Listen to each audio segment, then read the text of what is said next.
Assalamualaikum warahmatullahi wabarakatuh. Selamat pagi semua ya teman-teman aku. Kembali lagi di podcast Girl Yes bersama aku Rifdatul Lutfiyah, dan kali ini aku ngundang bintang tamu terhot sepanjang masa, yaitu Aprilia Bening Saputri. iya.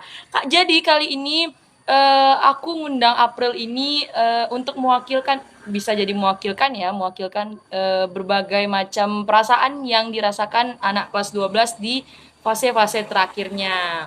BTW sebelum kita masuk ke topik kita, aku mau nanya kabar nih. Gimana kabarnya? Apa sehat, gembira, atau udah tepar gara-gara tugas akhir nih? Gimana ya?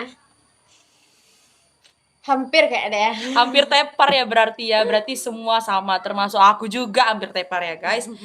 Eh, jadi topik kita kali ini sebenarnya membahas tentang poin penting, kita membahas tentang pesantren Ramadan ya. Cuman sebelum itu kita tanya-tanya hal lain dulu lah sebelum masuk ke topik pertama kita ya. Jadi gimana sih yang dirasain Mbak Apiu setelah tahu ternyata kelas 12 tuh seperti ini loh gitu. Dikatain berat, nggak berat juga sih. Gimana ya? Mungkin hal yang bikin nggak enakannya karena waktu kita singkat ya. Iya, Cuman bener. nggak sampai 12 bulan. Mm-mm. Jadi cuman beberapa, apalagi semester 2-nya. Sampai bulan Februari doang kan ternyata, Iya, dan ujian cuman lebih 4 hari iya gitu. makanya mungkin waktu kita banyak habis di semester 1 Iya dan benar. semester 2 cuman 2 bulan atau 3 bulan, 2 bulan ya, 2 bulan dua jatuhnya ya, ya. karena lebihnya dikit doang guys ternyata. Jadi mungkin yang bikin anak kelas 12 ini agak ke pressure itu mungkin karena tugasnya banyak. Nah, itu adalah masalah utama yang kami hadapi guys. Selain tugasnya banyak, itu juga karena waktunya mepet ya. Iya Dikejar benar. deadline terus anak kelas 12 ini. Iya bener, apalagi jadi aku nambahin juga ya guys, karena aku juga sebagai kelas 12. Jadi kayak hampir setiap mapel itu punya tugas akhir dan kita punya deadline. Itu yang ngebuat kita jadi keteter guys. Bener. Kayak gitu sih.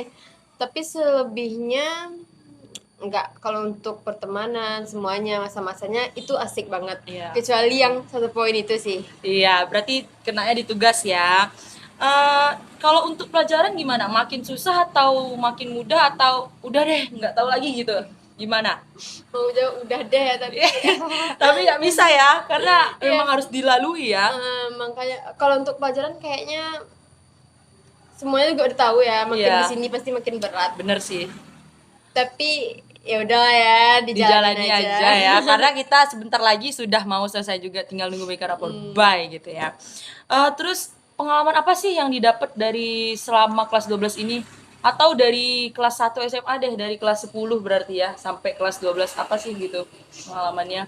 Kalau untuk pengalaman kayaknya nggak bisa dihitung ya, nggak bisa diceritain satu-satu juga. Iya. Karena emang 3 tahun itu full banyak pengalaman baru. Bener sih, ya. bener. Kayak hal-hal baru juga, yang pastinya. Di aku sendiri kayaknya aku termasuk anak pindahan juga ya di sini. Iya. Jadi mungkin ketemu lingkungan baru, beradaptasi baru lagi, itu suatu hal yang Ribet ya. Iya, bener. Untuk anak introvert ini memang ribet guys gitu. Jadi tapi makin ke sini, makin ke akhir, makin ke ujung, ternyata seseru itu juga di sini. Apa sih pengalaman buruknya pas jadi anak pindahan ini gitu? Kalau pengalaman senengnya kan jadi nambah temen baru, ternyata banyak temen yang baik juga gitu ya. Kalau yang pengalaman buruknya apa? Kalau pengalaman buruk nggak bisa dikatain buruk sih, tapi mungkin kurang enaknya itu yaitu pertama masuk ya pastinya, karena lingkungan barunya benar-benar nggak ada teman sekali. Iya. Jadi benar-benar kayak gimana ya? Harus nyari temen ya berarti Iya. ya. Jadi kita harus benar-benar mengenali sifatnya satu-satu dulu, baru Iya, kita bisa bener. masuk ke mereka Nggak bisa gitu. langsung gimana-gimana Iya, gitu kan. ngerti. Benar ya. Terus itu selama kelas 12 ini apa sih hal yang beresiko kamu ambil? Kayak misalnya kamu ngelakuin suatu hal ini, ternyata ini sangat beresiko gitu loh, bisa berbahaya banget nih gitu. Mungkin gimana ya? Kalau dari aku, hal yang mungkin aku nggak nyesel juga sih ya ngambil Iya. ngambil keputusan itu. Iya, oke. contohnya tuh kayak, pindah pindah sekolah, Iya. pindah sekolah. Itu resikonya Gede ya, ya gede salah ya. satunya aku yang nggak bisa ikut, SNBP. ya benar Dan SNBP ya. dan ternyata kami berdua sama guys, kami Senasib anak guys. pindahan dan jadi kami nggak bisa ikut SNBP. Mungkin itu paling risiko terbesarnya, Ya, tapi ya resiko udah. terbesar. Diikhlaskan aja karena mungkin masih banyak jalan ya untuk kami menempuh Mungkin emang masa nggak depan. rezeki kita di Iya, sini. benar-benar. Jadi dilapangkan aja dadanya bagi teman-teman juga yang nggak bisa ikut SNBP, dilapangkan dadanya, semoga ikhlas. Masih ada jalur-jalur lainnya ya. Langsung nih kita ke topik inti tentang pesantren Ramadan. Dengar-dengar kita udah dapat himbauan ternyata anak kelas 12 ini juga ikut pesantren Ramadan gitu. Ya. Jadi gimana tanggapan kamu gitu? Apalagi dengan kabar banyaknya anak kelas 12 yang ikut bimbel intensif tadi kan selama bulan puasa. Jadi gimana menurut kamu? Menurut aku pribadi, dari aku sendirinya, aku juga kebetulan ikut bimbel Iya. intensif. Jadi kalau kalau di akunya itu sangat sangat nggak apa ya, nggak efektif karena kebetulan bimbelnya ini mulainya jamnya itu pagi gitu. Iya. Sementara kita Sementara yang pesantrennya kita tahu pagi ya. yang kita tahu SMA ini jadwalnya pagi kan. Iya. Jadi itu bener-beneran bentrok banget. Nggak nggak bisa ngalah kayaknya ya. Karena dari kitanya yang ikut bimbel ini juga penting. Iya, benar. Jadi nggak bisa di Mm-mm. di apa namanya diundur-undur juga. Iya. Jadi kalau untuk aku, untuk anak kelas 12 ini emang harusnya tuh nggak diwajibkan. Iya. Tapi kalau misalnya untuk anak kelas 12 yang emang waktunya kosong, lagi free di selama bulan Ramadan, Dianjurkan mungkin ikut ya, bisa dianjurkan ikut untuk gitu. ngisi-ngisi waktu luangnya juga kan Iya. ya. Terus itu kan banyak yang bimbel juga gitu. Terus selama pesantren Ramadan ini kan bukan cuma sekali ini ya. Iya, Tahun iya. kemarin kan juga ada nih. Gimana pengalaman kamu atau apa aja sih yang dilakukan selama pesantren Ramadan tahun kemarin? Kalau dari aku sendiri, aku kebetulan aku tuh masuknya ke masjid yang baru. Iya. Jadi otomatis teman-temannya juga baru ya, semuanya baru, lingkungannya baru, Benar. pengawasnya baru, semuanya serba baru. Jadi kalau di selama pengalaman aku pesantren tahun lalu itu kayaknya tergantung masjidnya juga ya, tapi aku juga nggak tahu. Beda-beda program Iya, tiap masjidnya. jadi kalau di aku sendiri itu kurang efektif. Kurang efektifnya itu karena lebih banyak mainnya. Oh ya. Gitu. Misalnya kayak disuruh ngafal ternyata Iya. pada main gitu Iya ya. gitu. Ya, aku Dan- juga ngalamin itu, guys. Dan pengawasnya pun nggak tegas gitu. Iya. Jadi anak-anak juga semena-semena gitu. Terus juga ini aku ada denger juga nih dari teman-teman ya. Ada beberapa pembimbing yang kadang ngasih kita nilai itu mungkin ya karena saking banyaknya anak-anak atau mungkin dia lupa anak-anak yang mana aja sih namanya gitu kan. Iya. Jadi dia ngasih nilai itu tidak sesuai dengan apa yang udah dilakuin. Misalnya anak ini dia udah ngerjain semua tugas yang disuruh tapi ternyata nilainya tetap rendah tuh gimana menurut kamu tuh? Itu kan berarti termasuk kekurangan dari pesantren sendiri kan? Iya, kayaknya ya. Berarti kalau menurut aku sendiri, hal yang harus ditanggulangi kayaknya pengawasnya itu Iya. harus Tegasin lagi berarti ya. harus ditambah juga, kan ada beberapa pengawas yang cuman kadang datang enggak, kadang Iya, enggak, gitu ya. kadang datangnya telat juga itu jadi problem juga ya. Gitu. Kadang ada yang anaknya udah nyatat, maksudnya udah nyetor ayat Iya. gitu ya, tapi lupa nulisnya gitu. Iya, itu banyak kan guys suatu sebenarnya. keterbatasan. Iya. Jadi sebenarnya masih banyak juga manfaatnya berarti ya dari pesantren Ramadan ini. Cuman itu tadi nggak bisa dipungkiri.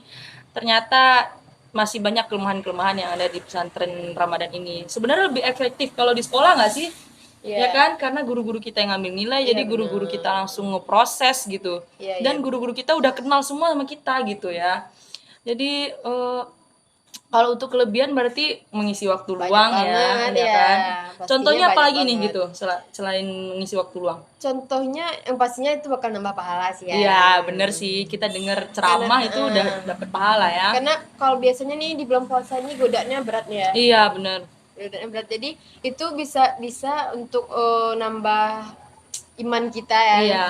Apalagi kalau misalnya kita ya, jujur aja nih, kita sebagai manusia biasa, kalau misalnya kita nggak ada pesantrennya, kita tidur aja ya Iya, sampai jam makanya 10 itu pagi ya. karena kita udah tahu ya kalau tidur tuh nggak efektif, kayaknya Iya, nggak relevan untuk puasa iya gitu. benar. Justru aku ada denger-denger juga ternyata katanya itu bisa ngurangin pahala juga karena cuman Bener, tidur iya. doang kan. Karena nggak efektif ya puasa Iya, kita. Nah itu jadi kayaknya kalau untuk manfaatnya tuh banyak banget, nggak bisa disebutin juga, yang kayaknya semua orang juga tahu apapun iya. manfaat dari pesantren. Bener sih, bener. Itulah serba-serbi pesantren Ramadan tadi ya guys. Ternyata ada faktor buruknya juga. Sebenarnya bukan faktor buruk, tapi masih banyak yang belum tercover gitu. Terus itu dari Aprilnya sendiri bilang kalau misalnya diusahakan semoga anak kelas 12 ini nggak diwajibkan ya pesantrennya karena bentrok banget sama bimbel. Apalagi kalau misalnya banyak yang ikut bimbel, misalnya dia ikut bimbel yang A ternyata dia ikut bimbel yang B dan jadwalnya tuh mepet, jadi nggak bisa guys gitu. Apalagi dengan beberapa kesibukan, belum lagi ada tugas akhir ya kan, Iya, ada tugas benar. akhir, itu tadi bimbel, belum lagi pesantren Ramadan. Terus tuh pesantren Ramadan ini kan juga absennya ternyata pagi, siang, sore, malam nih ternyata ya. Ya, dan Jadi itu pun difoto ya. iya, Jadi dan kita itu nggak bisa difoto, nggak bisa nggak bisa bohong kita nah absen ya. gitu. Nah, itu tuh sampai malam juga harus datang gitu ya. Iya, Jadi kadang kalau misalnya ada acara keluarga jadi nggak bisa ikut ikut ya. ya. Dan itu kadang kalau untuk malamnya itu bisa sampai jam 11-an, jam 12. Jadi itu kayak mengganggu Jam waktu istirahat, istirahat iya ya, karena benar juga. besoknya kita baru harus bangun sahur juga Iya, ya. benar-benar Nah, benar-benar. Terus itu gini loh, eh kadang ya, misalnya nih kan ada banyak persepsi sih, tapi kalau menurut persepsi yang aku dapat dari ajaran aku dari lahir, kalau orang yang sedang haid itu kan nggak boleh masuk masjid nih, iya, iya. sementara pesantren Ramadan ini tiap hari gitu. Iya, Jadi iya. memaksakan anak yang haid ini juga harus ikut pesantren kan, itu jadinya gimana menurut kamu tuh? Itu termasuk kelemahan berarti ya, Iya, kekurangannya. ya. Dan kayaknya itu tergantung masjidnya juga. Kadang ada yang emang dia mengizinkan anaknya, ada yang mengerti ya, paham. Iya. Dan ada yang emang enggak. Jadi ya udah mau nggak mau gitu. Iya. Jadi gimana lagi ya kan? Iya, kan. Karena anaknya ini takut absennya kosong, takutnya Ancam juga nilainya. penilai. Iya, itu tadi. Jadi itu aja lah guys yang bisa kita omongin untuk sementara ini tentang pesantren. Jadi semoga podcast kami ini bisa bermanfaat untuk semuanya dan bisa menghimbau teman-teman juga bagi yang kelas 10 sama kelas 11, isilah waktu kalian dengan pesantren Ramadan tadi guys, karena sebenarnya pesantren Ramadan itu seseru itu sebenarnya guys untuk orang yang sambil menikmati ya. Iya.